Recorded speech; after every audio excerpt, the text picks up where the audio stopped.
1951 was a banner year for baseball. Bobby Thomson shot heard round the world to set up a World Series between the New York Giants and New York Yankees, featuring future Hall of Famers Willie Mays, a retiring Joe DiMaggio, and a 19-year-old named Mickey Mantle.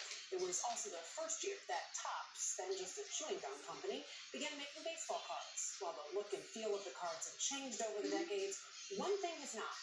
70 years later, Topps still brings us closer to the game and its players. Welcome to the Dome, President. This Idaho Falls garage is a baseball treasure chest. Okay, this is box V22. It's where 35-year-old Paul Jones, Doug Boschler, a former Las Vegas Stars pitcher, known in the card collecting community as Foul Ball Paul, keeps his meticulously organized collection of 3 million baseball cards. People's jaws drop when they see my collection. It extends to the family's basement, a memorabilia museum. Paul's father, Barry, gave us a tour. This is just one row. So on this side, he has more baseball cards. It's taken Paul a lifetime to amass. Where does your love of baseball cards come from? I was born with a learning disability and disorder. It teaches you geography, spelling, math, history. You can definitely learn from them. So when you pick up a card that maybe you collected when you were 8, what is actually seeing and holding that physical card? What does that do for you? It brings back memories, and joy, and happiness. I never really run on a gun and cards. Paul's collection and countless others can trace their start to, of all things, Luscious Bubblegum, a candy company. Topps. Topps didn't start as a trading card business. Started this gum company, and then they even figure out a way to sell more gum. These machines can even count the number of cards going into each pack. So they put trading cards along with the gum. That was 1951, when Topps produced the first set of what would become modern-day baseball cards. Clay Laraski is the company's vice president of product development. The love affair started when I was about 4 or 5 years old, and I would go underneath my brother's bed, and I'd open up that shoebox, and there were all these baseball cards in there, and I've been fascinated with it ever since. Take a card, leave a card. In sharing some of Topps' rich history, Laraski pointed out the 1951 cards featured just a fraction of big league players. It wasn't until 1952 that the first complete set was released and featured the holy grail for card collectors, a Mickey Mantle rookie card. They now routinely sell for millions of dollars. In 1952, They were just trying to get rid of these cards, trying to sell off this inventory, and at some point, a gentleman by the name of Cy Berger decided to run a barge and go out here at the end of Manhattan and dump tons and tons of 1952 baseball cards in there. In baseball, Mickey Mantle. but Topps did find a way soon after to build a loyal audience of baseball fans. In 1952, if you're living somewhere where only like touch point with baseball, if you're lucky, it's a television, a black and white television, but it's probably a newspaper. So now you're walking into a store and you're opening up a pack of cards and you're getting these full color photos of Willie Mays, Mickey Mantle, like your heroes. It just brought the player closer to the collector and the fan. And this one is my very first card. It's Even when the fan is a player. look at the baby face going on.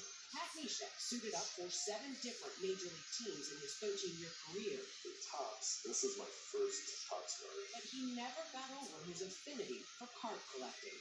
Your love of baseball cards, where did that start? So it started like any kid in the 80s, like when I was like 6, 7, 8 years old. It was cool because like we would see those guys and try to pretend that we were them.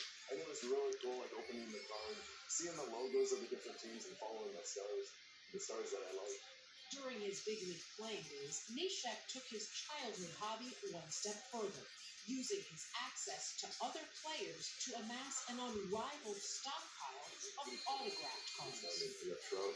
But the one card he treasures most isn't worth much more than the cardboard it's printed on. You know, my favorite player was Kirby Puckett. I didn't have much money when I was little, and I wanted to save up money to buy Kirby Puckett's rookie card. Well, one of my friends had it, and I stepped on his Kirby Puckett card, and he went nuts.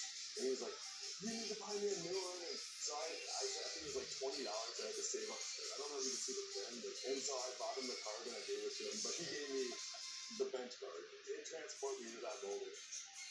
spin from nearly the beginning, a 2.5-inch by 3.5-inch rectangular time machine transporting collectors, even if it's only a matter of days. Couldn't do it. Like the Topps Now series, featuring current moments from Major League games available almost instantly, like Miguel Cabrera's snowy opening day home run, or this stray cat in the outfield at Coors Field. We're taking a photo, uploading it to a design, printing the cards overnight, and putting it in your hand. This is so cool. Innovation, Borowski says, a key to Topps 70 years of success, celebrated with this season's Project 70 series.